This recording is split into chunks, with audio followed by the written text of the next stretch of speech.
YCP నేత గుడివాడ అమర్నాథ్ మీడియాతో మాట్లాడుతున్నారు. లైవ్ చూద్దాం. బల్క్ డ్రగ్ పార్క్ వల్ల బాధితులు ఎవరైతే ఉన్నారో వారికి వైఎస్ఆర్ కాంగ్రెస్ పార్టీ మద్దతుగా ఉంటుందనేటువంటి విషయాన్ని కూడా నిన్న జగన్మోహన్ రెడ్డి గారు చెప్పడం జరిగింది.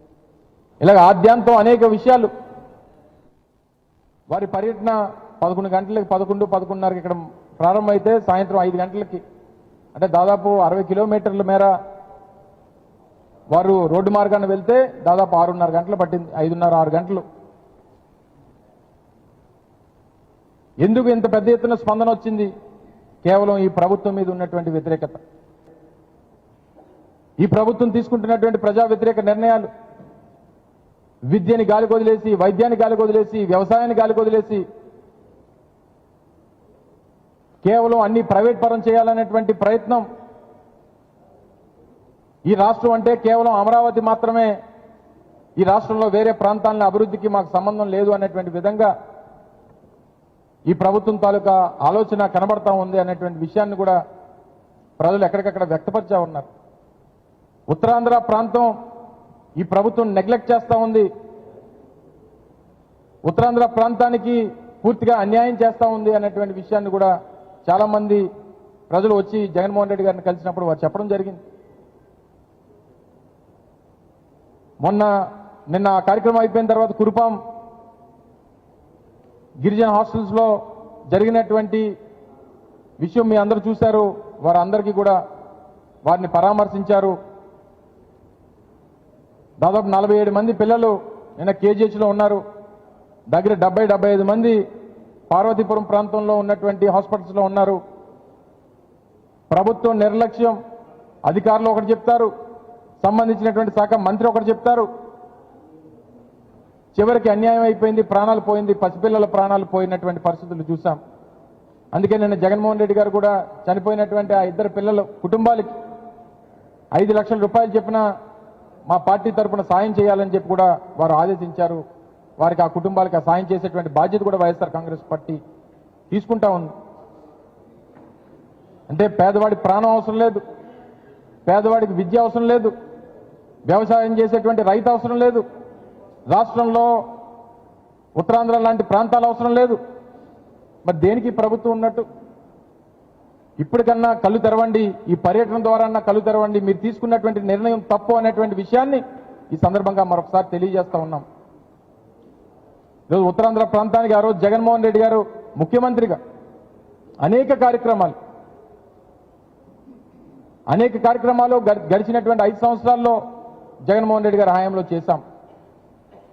ఉద్దానం కిడ్నీ రీసెర్చ్ సెంటర్ కానీ, ఉద్దానం వాటర్ సప్లై స్కీమ్ కానీ, మూలపేట పోర్ట్ కానీ, భోగాపురం ఇంటర్నేషనల్ ఎయిర్పోర్ట్ కానీ, కురుపాం ట్రైబల్ ఇంజనీరింగ్ కాలేజ్ కానీ, సాలూరు ట్రైబల్ యూనివర్సిటీ కానీ, పార్వతీపురం మెడికల్ కాలేజ్ కానీ, విజయనగరం మెడికల్ కాలేజ్ కానీ, Paderu medical college, Narsipatnam medical college, Adani data centre, Infosys లాంటి సంస్థలు, ఎన్టీపీసీ గ్రీన్ హైడ్రోజన్ హబ్, నక్కపల్లిలో ఇండస్ట్రియల్ పార్కు, చెప్పుకుంటూ పోతే కైలాసగిరి మీద సైన్స్ మ్యూజియం కానీ, చివరికి మేము ప్రతిపాదించి నిర్మించినటువంటి బ్రిడ్జ్ను కూడా చంద్రబాబు నాయుడు గారు దానికి కూడా ఫోటోకి వచ్చేస్తాడు ఆయన. సో ఇవన్నీ కూడా ఇన్ని కార్యక్రమాలు అంటే చరిత్రలో నిలిచిపోయినటువంటి కార్యక్రమాలు చేశాం. చెప్పానండి, మేము ఇన్ని ప్రాజెక్టులు చెప్పాం. ఒక ప్రాజెక్ట్ చెప్పానండి, చంద్రబాబు నాయుడు గారు 16 సంవత్సరాలు కదా ఉమ్మడి రాష్ట్రానికి ఇప్పుడు ముఖ్యమంత్రిగా. ఇదిగో చంద్రబాబు నాయుడు గారి పేరు చెప్తే ఇది గుర్తొస్తుందని చెప్పి రుషికొండలో ఒక పక్క టీటీడీ టెంపుల్ కట్టాం, ఒక పక్క టూరిజం ప్రాజెక్ట్ కట్టాం. ఇలాగ ఇన్ని కార్యక్రమాలు చేసినా సరే ఇంకా ఇప్పటికీ కూడా 4వ సారి తెలుగుదేశం పార్టీకి అధికారం ఇచ్చినా సరే ఉత్తరాంధ్రాన్ని ఇప్పటికీ గాలికి వదిలేసి ఇక్కడ కాలేజీలు నిర్మించడానికి లేదు, హాస్పిటల్స్ నిర్మించడానికి లేదు, ప్రాజెక్టులు పెట్టడానికి లేదు. సో తప్పకుండా ఇవన్నీ కూడా ప్రజలు గమనిస్తూ ఉన్నారు. నిన్న స్థానిక పోలీస్ యంత్రాంగం ఎన్ని అడ్డంకులు సృష్టించాలని చూసినా, ఎన్ని నిబంధనలు పెట్టినా, ఇటు విశాఖపట్నం సిటీ పోలీస్ కానీ, అటు అనకాపల్లి జిల్లా పోలీస్ కానీ ఎక్కడికక్కడ నియంత్రించాలి, వారి కాన్వాయ్ని అడ్డుకోవాలి, కాన్వాయ్లో వస్తున్నటువంటి వెహికల్స్ని అడ్డుకోవాలి, వస్తున్నటువంటి ప్రజలను అడ్డుకోవాలి, స్థానికంగా ఉన్నటువంటి కొంతమంది ఎమ్మెల్యేలను అడ్డగించారు. ఎంత నిర్బంధించాలని చెప్పి చూసినా అన్నిటిని కూడా దాటుకొని జగన్మోహన్ రెడ్డి గారి మీద వారు చేస్తున్నటువంటి పోరాటానికి మద్దతు ఇవ్వాలని చెప్పి నిన్న కార్యక్రమానికి హాజరైనటువంటి ప్రతి ఒక్కరికి కూడా మరొకసారి వైఎస్ఆర్ కాంగ్రెస్ పార్టీ తరఫున హృదయపూర్వకంగా వారికి ధన్యవాదాలు తెలియజేసుకుంటూ నిన్న విశాఖపట్నం సిటీలో కూడా కురుపాం ఈ పిల్లలకు సంబంధించినటువంటి హాస్పిటల్ విజిట్లో కూడా స్థానిక సిపి గారు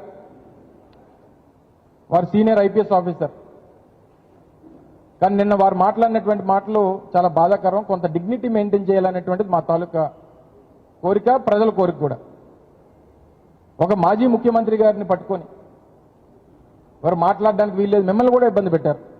వారు ఎందుకు మాట్లాడకూడదు? ఆయన తెలీదా వారు మాజీ ముఖ్యమంత్రి అని మీకు తెలీదా? Z+ కేటగిరీలో ఉన్నటువంటి లీడర్ అని చెప్పి తెలీదా? ఒకవేళ ఆ ప్రోటోకాల్ లేదు, ఈ ప్రోటోకాల్ లేదు అని మాట్లాడుతున్నటువంటి వారు మరి ఎందుకు నిన్న 2-3 వేల మంది పోలీసులు పెట్టారు నేను ఉమ్మడి విశాఖపట్నం జిల్లాలో?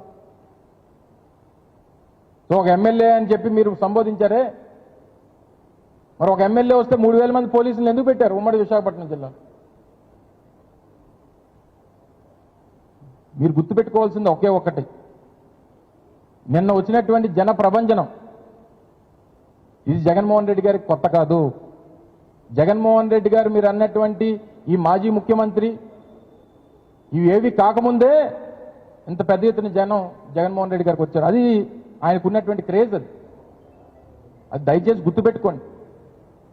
గుర్తుపెట్టుకొని కాస్త డిగ్నిటీ మెయింటైన్ చేయాలన్నటువంటిది మా తాలూకా కోరిక.